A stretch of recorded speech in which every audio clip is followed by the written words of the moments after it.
News on the Hour, your home for original reporting. I'm Monica Ricks in New York. Emotions ran high today as a white supremacist got prison time for killing 10 black people in Buffalo.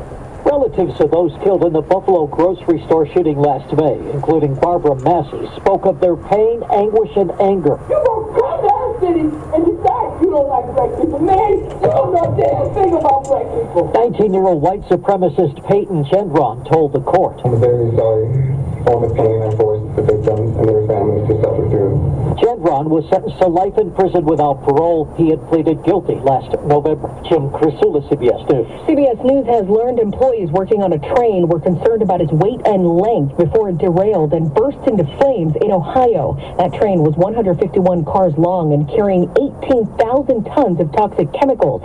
That's more than what union officials say they're used to running on that route. On Capitol Hill, the FAA's acting administrator, Billy Nolan, clashed with Texas Senator Ted Cruz today when explaining they're working on modernizing air traffic control. Why has it taken 10 years and why is it still not done? That it does take a while. These systems, it's just one of thousands of systems that comprise how we communicate. Nolan insists air travel is safe despite recent issues. The U.S. could default on its debt soon for the first time ever. CBS's Stephen Portnoy. The Congressional Budget Office now estimates the U.S. risks defaulting on its debt sometime between July and September unless Congress acts sooner to raise or waive the nation's statutory borrowing cap.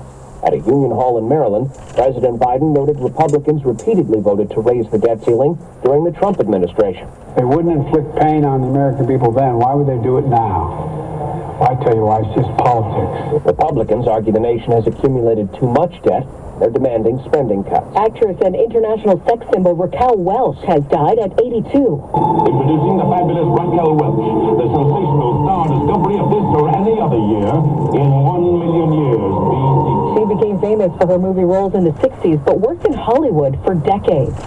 TSA's gearing up for spring break.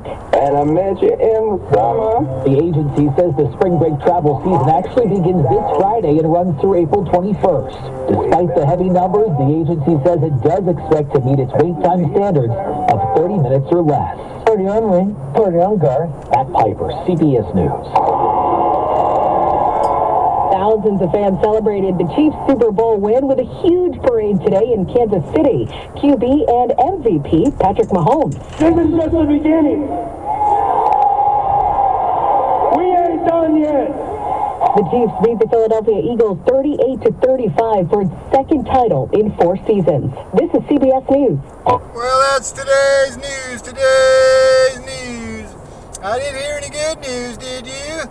I didn't think so. I guess it's all about perspective. The glass is half full. Well, as always, I'd like to thank you again for coming along with me on these Dashcam News adventures. You know the drill. Peace, love, and all that hippie jazz. Bye-bye, everybody.